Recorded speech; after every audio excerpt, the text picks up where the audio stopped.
This is Yusuf Gaur. Welcome to let's boost knowledge. तो आज discuss करेंगे एक ऐसी स्कॉलरशिप स्कीम जो आप सभी स्टूडेंट्स को दिला सकती है 2 लाख रुपए। जी हाँ दोस्तों, हम बात कर रहे हैं रिलायंस फाउंडेशन स्कॉलरशिप। जी हाँ दोस्तों, ये एक ऐसी स्कॉलरशिप स्कीम है जो मेरिटोरियस स्टूडेंट्स को फाइनेंशियली हेल्प करती है और उनकी पढ़ाई को पूरा करने में उनको सपोर्ट करती है। देखिए, बहुत सारे स्टूडेंट्स ऐसे होंगे जो फाइनेंशियल प्रॉब्लम की वजह से अपनी पढ़ाई या तो छोड़ देते हैं या कंप्लीट नहीं कर पाते। लेकिन अब ऐसा नहीं होगा। अब सभी स्टूडेंट्स अपनी पढ़ाई कंप्लीट कर पाएंगे। तो इसी चीज़ को माइंड में रखते हुए आज की वीडियो हम लेकर आए हैं, जिसमें हम जानेंगे एक ऐसी स्कॉलरशिप के बारे में जो स्टूडेंट्स को पूरे 2 लाख रुपए प्रोवाइड करती है उनकी पूरी एजुकेशन कंप्लीट करने के लिए। वैसे तो ये scheme post graduate and graduate student दोनों के लिए है, लेकिन आज की हम वीडियो में ओनली ग्रेजुएट स्टूडेंट्स के लिए बात करेंगे और ये जानेंगे कि एक ग्रेजुएट स्टूडेंट इस स्कीम का बेनिफिट कैसे ले सकता है और इसका प्रोसेस क्या रहेगा। पोस्ट ग्रेजुएट स्टूडेंट्स के लिए अलग से एक वीडियो हम लेकर आएंगे जिसमें हम पोस्ट ग्रेजुएशन के लिए बात करेंगे, लेकिन आज की वीडियो में हम ओनली ग्रेजुएट स्टूडेंट्स की बात करेंगे। तो चलिए फ्रेंड्स, स्टार्ट करते हैं आज की वीडियो। वन बाय वन एक एक पॉइंट को डिटेल में समझेंगे और जानेंगे कि इस स्कॉलरशिप स्कीम का प्रोसेस क्या रहेगा और कैसे कैंडिडेट इस स्कॉलरशिप स्कीम के लिए अप्लाई कर सकते हैं। तो वीडियो में लास्ट तक बने रहिएगा, जिससे आप हर एक पॉइंट को अच्छे से समझ सके और इस स्कॉलरशिप स्कीम का बेनिफिट ले सके। वीडियो स्टार्ट करने से पहले आप सभी से रिक्वेस्ट है, अगर आप चैनल पर नए हैं तो चैनल सब्सक्राइब कर लीजिए और बेल आइकन प्रेस कर लीजिए, जिससे हर वीडियो का नोटिफिकेशन आप तक सबसे पहले पहुंच पाए, क्योंकि हम इस चैनल पर ऐसी ही नॉलेजेबल एंड वैल्यूएबल वीडियोस लाते रहते हैं। तो चलिए स्टार्ट करते हैं फ्रेंड्स। तो फ्रेंड्स, जैसा कि स्क्रीन पर आपको दिख रहा होगा कि ये जो स्कीम है ये रिलायंस फाउंडेशन स्कॉलरशिप स्कीम के नाम से है और ये ऑल ओवर स्टूडेंट्स के लिए निकाली जाती है, जिसमें हर स्टूडेंट अपनी पढ़ाई को कंप्लीट कर सके। एक मेरिटोरियस स्टूडेंट को स्कॉलरशिप दी जाती है इसमें, जिसके बिहाफ पर उनको फाइनेंशियल बेनिफिट पहुंच सके। तो इसमें कुछ की पॉइंट्स को हम डिस्कस करेंगे, जिससे एक नॉलेज बूस्ट होगी आप लोगों की और आप इस स्कीम को प्रॉपर जान पाएंगे। तो यहाँ पर कुछ की पॉइंट्स आपको स्क्रीन पर दिख रहे होंगे। देखिए, सबसे पहला फर्स्ट पॉइंट हम डिस्कस करेंगे स्कॉलरशिप फीचर्स। मीन्स ये स्कॉलरशिप के क्या क्या फीचर्स हैं, जिसमें मेन क्वालिटीज़ या मेन पॉइंट्स क्या है स्कॉलरशिप के। नेक्स्ट सेकंड पॉइंट हम डिस्कस करेंगे application and selection process. Means इस स्कॉलरशिप के लिए इस कैंडिडेट अप्लाई कैसे कर सकता है और इसमें सिलेक्शन प्रोसेस क्या रहेगा। नेक्स्ट हमारा पॉइंट आएगा एलिजिबिलिटी क्राइटेरिया। मींस कौन स्टूडेंट इस स्कॉलरशिप स्कीम को फिल करने के लिए एलिजिबल होंगे, या इस स्कॉलरशिप के लिए कौन स्टूडेंट एलिजिबल है जिनको स्कॉलरशिप ये मिल सकती है। नेक्स्ट हमारा फोर्थ पॉइंट रहेगा students who are not eligible. Means वो कैंडिडेट कौन रहेंगे जो इस स्कीम का बेनिफिट नहीं ले सकते या इस स्कीम के लिए वो एलिजिबल नहीं है। और लास्ट में हम डिस्कस करेंगे कि लास्ट डेट क्या है फॉर्म फिलिंग की और किस डेट तक एक कैंडिडेट इसमें फॉर्म फिल कर सकता है। तो वन बाय वन हर एक पॉइंट को लेंगे, डिटेल में समझेंगे और फिर आगे बढ़ेंगे। तो आप डिटेल में अच्छे से समझते जाइएगा और इस स्कॉलरशिप का बेनिफिट खुद भी उठाइएगा और बाकी स्टूडेंट के साथ भी आप इसको शेयर कर दीजिएगा, जिससे हर एक स्टूडेंट अपनी पढ़ाई को कंटिन्यू कर सके और इस स्कॉलरशिप का बेनिफिट ले सके। तो फ्रेंड्स, हमारा फर्स्ट की पॉइंट है इसमें स्कॉलरशिप फीचर्स। मीन्स इस स्कॉलरशिप के क्या फीचर्स हैं या इसके क्या मेन पॉइंट्स हैं या इसके की पॉइंट्स कौन से हैं। तो फर्स्ट पॉइंट अगर हम देखें, फर्स्ट पॉइंट में क्या है, support meritorious students from all concern of the country with an undergraduate college education. Means ये जो स्कॉलरशिप है ये स्पेसिफिकली मेरिटोरियस स्टूडेंट्स के लिए है जो अंडर ग्रेजुएट कॉलेज में एजुकेशन ले रहे हैं। मीन्स जो 12th के बाद अपनी ग्रेजुएशन कंप्लीट करना चाह रहे हैं या 12th के बाद उन्होंने ग्रेजुएशन में एडमिशन लिया है, कॉलेज में एडमिशन लिया है, उन सभी स्टूडेंट्स के लिए स्कॉलरशिप है। नेक्स्ट सेकंड फीचर है for first year student studying in any stream of their choice. Means ये उन स्टूडेंट्स के लिए है जो फर्स्ट ईयर के स्टूडेंट है इस ईयर, मतलब इस साल उन्होंने फर्स्ट ईयर में एडमिशन कराया है और वो अपनी चॉइस से किसी भी स्ट्रीम में स्टडी ले रहे हैं। नेक्स्ट हमारा इसमें फीचर रहेगा awarded on a merit cum means basis to meritorious students. Means इसमें जो ये अवार्ड मिलेगा या ये स्कॉलरशिप दी जाएगी ये मेरिट कम मीन्स बेसिस पर दी जाएगी। मीन्स इसमें क्या रहेगा कि इसमें मेरिट लगेगी और जो आपके बाकी मेरिट से अलग अदर पॉइंट्स है उनको कंसिडर किया जाएगा। नेक्स्ट हमारा पॉइंट है, नेक्स्ट फीचर है इसमें up to 5000 undergraduate scholars will be selected. Means all over of India जितने भी कैंडिडेट इस स्कॉलरशिप स्कीम के लिए अप्लाई करेंगे उनमें से टॉप 5000 रैंकर्स को ये स्कॉलरशिप दी जाएगी और उनको सिलेक्ट किया जाएगा।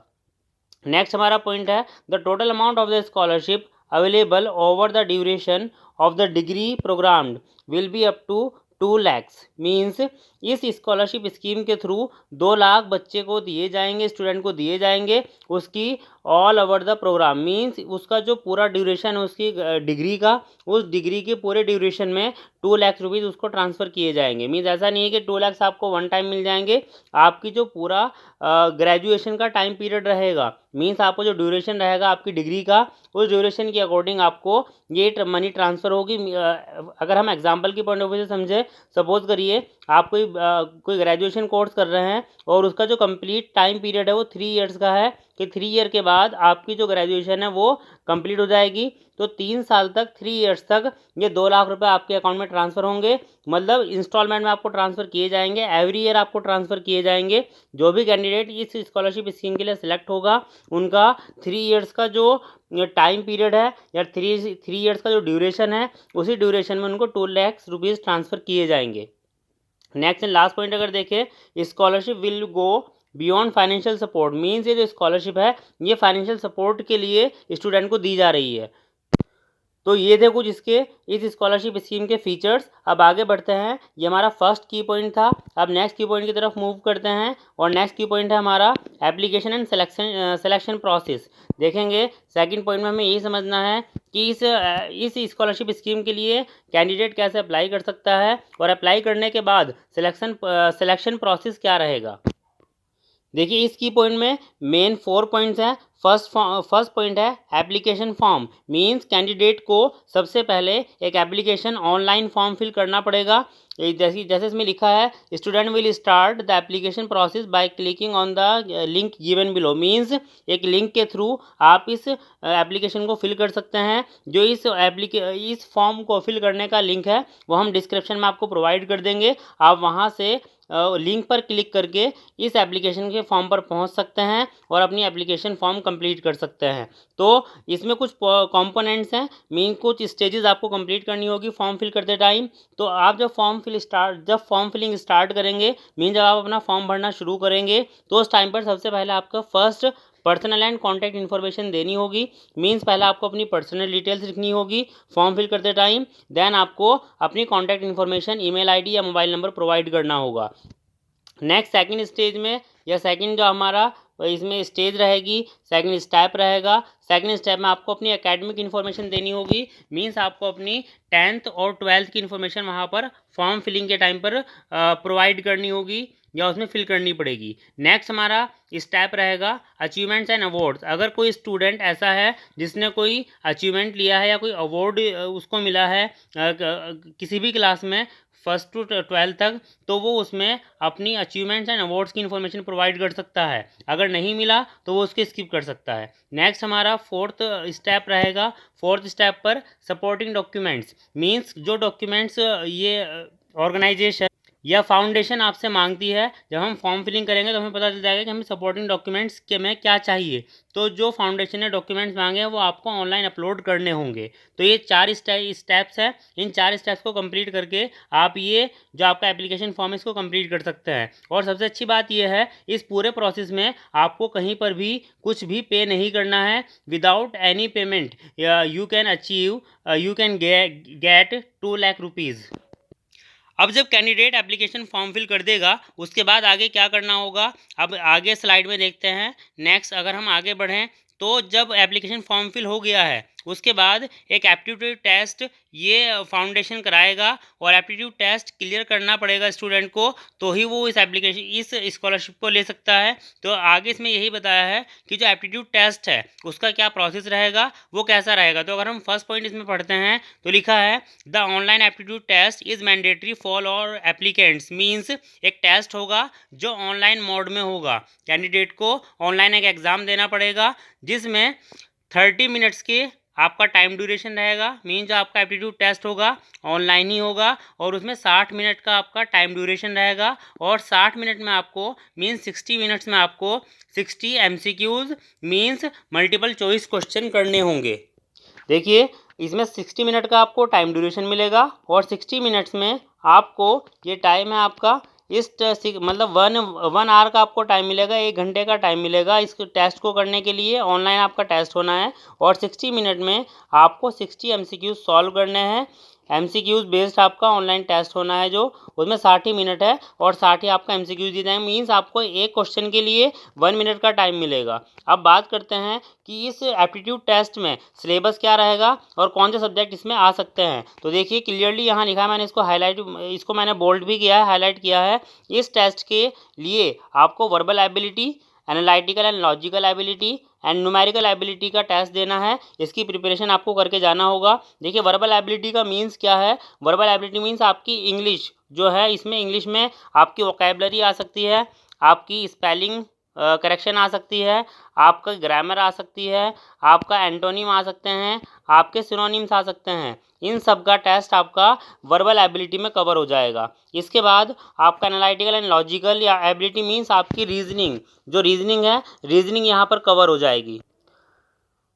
तो फ्रेंड्स आपको इंग्लिश का एक अपनी प्रिपरेशन करनी होगी और दूसरी प्रिपरेशन आपको रीजनिंग की करनी होगी। रीजनिंग आपका इसमें कवर होगा। And next and last numerical ability means आपको मैथमेटिक्स कवर करना होगा। इसमें जो आपके और क्वेश्चन आएंगे वो मैथमेटिक्स के आएंगे। तो देखिए अगर हम बात करें, इसमें 3 सब्जेक्ट्स का कॉम्बिनेशन रहेगा। आपको इंग्लिश इसमें कवर करनी होगी, इंग्लिश के साथ साथ आपको रीजनिंग कवर करनी होगी और रीजनिंग के साथ साथ आपको मैथमेटिक्स भी कवर करना होगा। तो 3 सब्जेक्ट के कॉम्बिनेशन से आपका ये टेस्ट होगा। तो चलिए अब आगे देखते हैं। हमने क्या देखा कि इसका जो एप्लीकेशन एंड सिलेक्शन प्रोसेस है, सबसे पहले एक हमें ऑनलाइन एप्लीकेशन फॉर्म फिल करना होगा, फिर उसके बाद ही हमें एक ऑनलाइन टेस्ट एप्टीट्यूड टेस्ट के नाम से देना होगा। इसके बाद जब आप टेस्ट दे चुके होंगे उसके बाद नेक्स्ट आपको क्या करना है, आपका इनिशियल सिलेक्शन हो जाएगा और इनिशियल सिलेक्शन में जिसको हम बोल रहे हैं फर्स्ट लेवल सिलेक्शन, इसमें क्या होगा, इसमें सिलेक्शन के लिए कैंडिडेट की 3 परफॉर्मेंस को देखा जाएगा या 3 चीज़ों के ऊपर कैंडिडेट का सिलेक्शन डिपेंड करेगा। वो 3 चीज़ें क्या है, देखिए इसमें क्लियरली लिखा है, applications will be evaluated using a combination of aptitude test score, academic and personal information. Means जो स्टूडेंट ने एक एप्टीट्यूड टेस्ट दिया है जिसमें हमने मैथ, रीजनिंग और इंग्लिश कवर की है, वो उसके साथ एग्ज़ाम होगा तो उसके स्कोर को देखा जाएगा, प्लस उसके साथ साथ एकेडमिक जो है मीन्स उसके जो 10th और 12th की जो परसेंटेज है उन परसेंटेज का स्कोर लिया जाएगा, प्लस आपकी जो पर्सनल इन्फॉर्मेशन है मीन्स आपकी जो इनकम है, इनकम सर्टिफिकेट या कास्ट कैटेगरी है, उसके बिहाफ पर आपको जज किया जाएगा। इन तीनों को मिलाकर ही आपका फाइनल सिलेक्शन होगा और उसी के ऊपर डिपेंड करेगा कि आप सेलेक्ट होते हैं या नहीं होते हैं। मीन्स आपकी जो आपने एप्टीट्यूड टेस्ट दिया है उसका स्कोर मीन्स उसके मार्क्स कितने हैं, आपकी 10th और 12th की परसेंटेज, प्लस आपकी जो इनकम सर्टिफिकेट है उसकी इन्फॉर्मेशन के बिहाफ पर ही आपको सेलेक्ट किया जाएगा कि आप इस स्कॉलरशिप के लिए मतलब सही हैं या नहीं है। मीन जितने नंबर ऑफ़ कैंडिडेट ने अप्लाई किया होगा उनमें से टोटल 5000 सेलेक्ट होने हैं, तो उन 5000 की कैटेगरी में आप आ रहे हैं या नहीं आ रहे वो डिपेंड करेगा इन 3 स्कोर्स के ऊपर या इन 3 चीज़ों के ऊपर। जब आपका इन तीनों चीज़ों का कॉम्बिनेशन करके एक स्कोर निकल आएगा उसके बाद ये फाउंडेशन अनाउंसमेंट करेगा कि कौन स्टूडेंट इस स्कॉलरशिप स्कीम के लिए एलिजिबल है। तो यहाँ पर लास्ट में 4th स्टेप पर 5000 जो स्कॉलर्स है, 5000 जो कैंडिडेट्स हैं उनका अनाउंसमेंट हो जाएगा और उनके अकाउंट में मनी ट्रांसफ़र हो जाएगी। और लास्ट में लिखा है all candidates will be evaluated on the basis of merit cum means. Merit cum means का मतलब यही है कि आपका जो टेस्ट है उसकी मेरिट लगेगी, प्लस आपका एकेडमिक परसेंटेज देखा जाएगा, प्लस आपकी पर्सनल इन्फॉर्मेशन के बिहाफ पर सिलेक्शन होगा। तो इसी को हम मेरिट कम मीन्स बेसिस बोल रहे हैं। तो देखिए हमने सेकंड जो हमारी की पॉइंट था एप्लीकेशन एंड सिलेक्शन प्रोसेस में 4 पॉइंट डिस्कस किए या 4 चीज़ों को लिया। सबसे पहले हमें एप्लीकेशन फॉर्म फिल करना है, देन हमें एक एप्टीट्यूड टेस्ट पास करना है। एप्टीट्यूड टेस्ट के बाद एक सिलेक्शन प्रोसेस होगा जिसमें तीन चीज़ों का स्कोर लेकर उसको सेलेक्ट किया जाएगा कैंडिडेट को। अगर वो टॉप रैंकर्स में आता है कैंडिडेट, उसके बाद ये फाउंडेशन अनाउंसमेंट कर देगी कि आप स्कॉलरशिप कैटेगरी में आ गए हैं या आप इस स्कॉलरशिप को लेने के लिए एलिजिबल है प्रॉपर। तो ये था इसका सिलेक्शन प्रोसेस। अब सिलेक्शन प्रोसेस के बाद देखते हैं कि कौन कैंडिडेट इसमें फॉर्म फिल करने के लिए एलिजिबल है। तो आगे बढ़ते हैं स्लाइड में। देखिए देखते हैं हम नेक्स्ट, जो हमारा नेक्स्ट है एलिजिबिलिटी क्राइटेरिया। ये हमारा थर्ड की पॉइंट था। थर्ड की पॉइंट में हम देखेंगे कि कौन कैंडिडेट इस फॉर्म को फिल कर सकता है या कौन कैंडिडेट इस फॉर्म को इस स्कॉलरशिप को लेने के लिए एलिजिबल है। तो फर्स्ट पॉइंट है इसमें, first eligibility criteria, be a resident Indian citizen. Means जो कैंडिडेट है वो इंडिया का सिटीजन होना चाहिए। अगर वो उसके पास इंडिया की नेशनलिटी नहीं है या वो इंडिया से बिलोंग नहीं करता, वो इस स्कॉलरशिप स्कीम के लिए फॉर्म फिल नहीं कर सकता। मीन्स इस स्कॉलरशिप स्कीम का बेनिफिट ओनली इंडियन सिटीजन ही ले सकते हैं।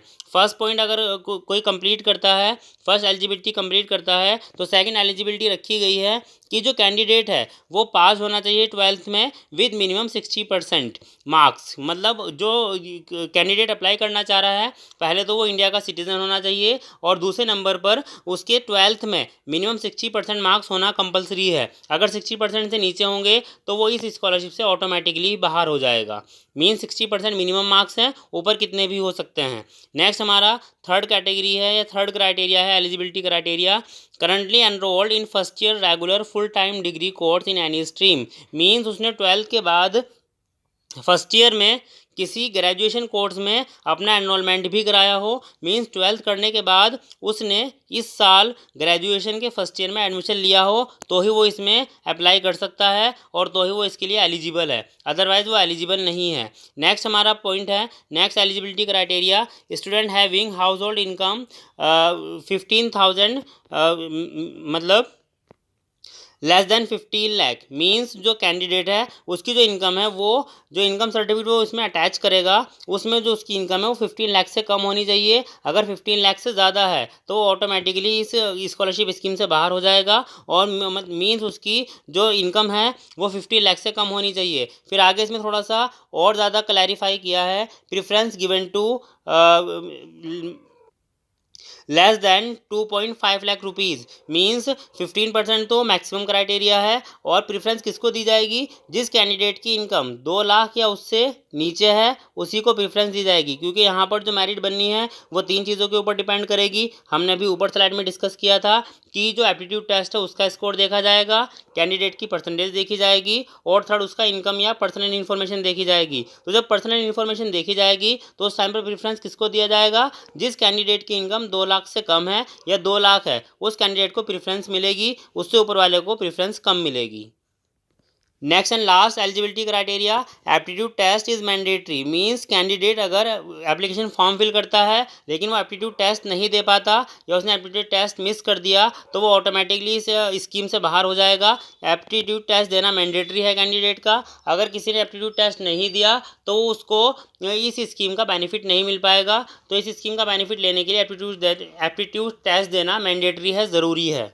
तो फ्रेंड्स ये था एलिजिबिलिटी क्राइटेरिया कि एलिजिबिलिटी क्राइटेरिया क्या रहेगा इस एप्लीकेशन को फिल करने के लिए। नेक्स्ट हम आगे बढ़ते हैं और देखते हैं अपना फोर्थ की पॉइंट। फोर्थ की पॉइंट में क्या है, देखिए जैसे स्क्रीन पर दिख रहा है, following students are not eligible. Means ये वो कैंडिडेट है जो इस स्कॉलरशिप स्कीम के लिए एलिजिबल नहीं है। तो अगर फर्स्ट पॉइंट देखें, students who are in the second year और हायर। मीन्स वो कैंडिडेट इसमें एलिजिबल नहीं होंगे जो ग्रेजुएशन के सेकेंड ईयर में या थर्ड ईयर में या फोर्थ ईयर में है। ओनली वही कैंडिडेट एलिजिबल है जो फर्स्ट ईयर में इस साल है, जिसने फर्स्ट ईयर में इस बार एनरोल कराया है। जो लास्ट ईयर एनरोल कराए थे और इसीलिए वो सेकेंड ईयर, थर्ड ईयर या फोर्थ ईयर में है, वो इस स्कॉलरशिप स्कीम के लिए एलिजिबल नहीं है।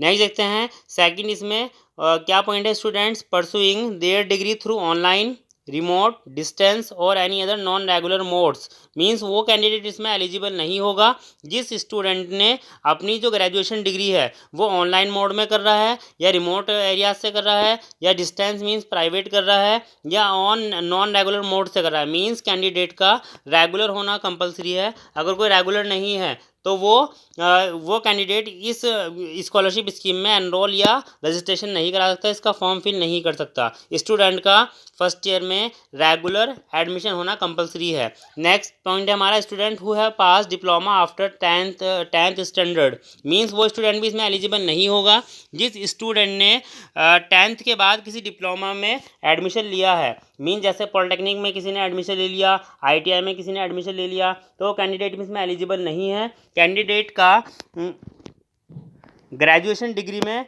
एडमिशन होना कंपलसरी है, मीन्स उसने कोई ग्रेजुएशन डिग्री में ही एडमिशन लिया हो, कोई डिप्लोमा में एडमिशन ना लिया हो। नेक्स्ट हमारा पॉइंट है student pursuing 2 years under graduate degree course, means वो कैंडिडेट भी इसमें एलिजिबल नहीं होगा जिसने ऐसी किसी ग्रेजुएशन डिग्री में एडमिशन लिया है जिसका टाइम ड्यूरेशन 2 years है। जो स्टूडेंट है उसने उसी ग्रेजुएशन डिग्री में एडमिशन लिया हो जिसका टाइम ड्यूरेशन 3 years है या 4 years है। अगर 3 years से कम है तो वो ऑटोमेटिकली इस स्कीम से बाहर हो जाएगा, वो एलिजिबल नहीं रहेगा इस स्कीम में अप्लाई करने के लिए। नेक्स्ट पॉइंट है हमारा student who don't answer the mandatory aptitude test और found cheating during the test, means वो कैंडिडेट भी इसमें एलिजिबल नहीं रहेगा जो एप्टीट्यूड टेस्ट में अपीयर तो हुआ लेकिन उसमें उसने कोई भी आंसर उसमें नहीं दिया, तो वो उसमें एलिजिबल नहीं रहेगा, वो अपने आप ही बाहर निकल जाएगा। और इससे अलग अगर कोई एप्टीट्यूड टेस्ट में चीटिंग करते हुए पकड़ा गया वो भी इस स्कीम से बाहर हो जाएगा ऑटोमेटिकली। आगे एक छोटी सी इन्फॉर्मेशन इसमें दी है, in order to apply student first need to register for the scholarship, means जब स्टूडेंट अप्लाई करता है अपना फर्स्ट रजिस्ट्रेशन और अपनी पर्सनल डिटेल्स और इन्फॉर्मेशन डिटेल उसमें डालता है तो जब आप रजिस्टर कर लोगे you will receive an email your with your login details, means जब आप रजिस्ट्रेशन कर दोगे तो आप एक ईमेल रिसीव करोगे और फाउंडेशन की साइड से जिसमें ये कंफर्मेशन होगा कि आपका रजिस्ट्रेशन सक्सेसफुली हो गया है या नहीं हुआ है।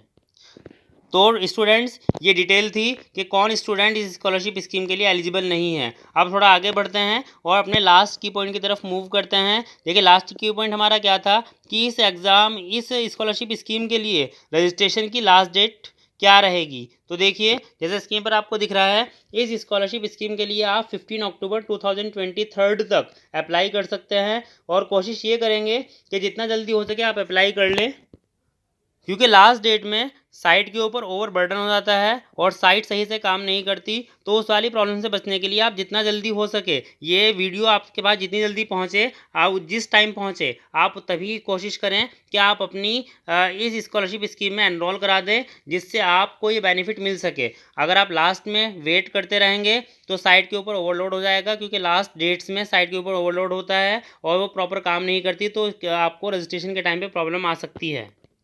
तो फ्रेंड्स ये एक छोटी सी डिटेल आप सभी के लिए, और जिसका मोटिव ये था कि मोस्टली स्टूडेंट अपनी पढ़ाई पूरी कर सके और आगे बढ़ सके, जिससे सभी की पढ़ाई पूरी हो सके और वो इस बेनिफिट को ले सके, अपनी फाइनेंशियल प्रॉब्लम दूर करके, फाइनेंशियल प्रॉब्लम को पीछे छोड़कर अपनी पढ़ाई आगे करें और आगे बढ़े।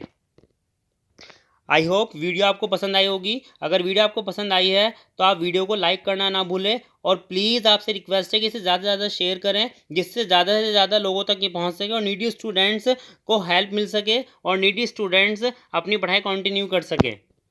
तो फ्रेंड्स वैसे मैंने कोशिश की है कि आपके हर एक डाउट को क्लियर कर दिया जाए इस वीडियो के थ्रू। अगर आपका कोई डाउट अभी भी रह जाता है तो आप कमेंट सेक्शन में अपने डाउट्स क्लियर कर सकते हैं, आप कमेंट छोड़ दीजिएगा और जितनी भी जल्दी कोशिश होगी हम उस आपके कमेंट्स का रिप्लाई करने की कोशिश करेंगे।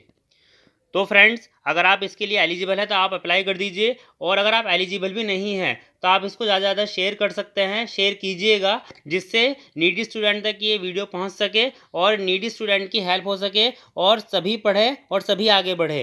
तो ये हमने आज बात की ग्रेजुएशन लेवल की कोर्सेज़ के लिए। हम अपनी नेक्स्ट वीडियो में जल्द ही लेकर आएंगे इसी स्कॉलरशिप के regarding PG means post graduate courses के लिए, मतलब पोस्ट ग्रेजुएट स्टूडेंट भी इसमें एप्लीकेशन फिल कर सकते हैं, तो उसकी बात करेंगे नेक्स्ट वीडियो में। और फ्रेंड्स इसमें जो रजिस्ट्रेशन लिंक है वो मैं आपको डिस्क्रिप्शन में मेंशन कर दूंगा, आप वहाँ से रजिस्ट्रेशन कर सकते हैं। और अगर आपको रजिस्ट्रेशन का प्रोसेस जो है उसकी वीडियो भी चाहिए इस चैनल से तो आप कमेंट सेक्शन में लिख दीजिएगा। अगर ज़्यादा कैंडिडेट कमेंट्स लिखेंगे और उनको रजिस्ट्रेशन प्रोसेस की वीडियो चाहिए होगी तो कोशिश की जाएगी कि रजिस्ट्रेशन का प्रोसेस जो है वो प्रॉपर वीडियो के थ्रू आप तक पहुंचाया जाए, लेकिन ये पूरा कमेंट्स के ऊपर डिपेंड करेगा। अगर कमेंट्स ज़्यादा आएगी तो ही रजिस्ट्रेशन प्रोसेस के ऊपर वीडियो बनाई जाएगी, अदरवाइज़ ये ईजी स्टेप्स है, आप ईजीली इसको कर सकते हैं, बहुत ज़्यादा प्रॉब्लम आपको नहीं आएगी। तो चलिए फ्रेंड्स आज के लिए बस इतना ही, इस वीडियो में यहीं तक बात करते हैं, मिलते हैं आपसे नेक्स्ट वीडियो में, तब तक के लिए goodbye, thank you so much, thanks for watching.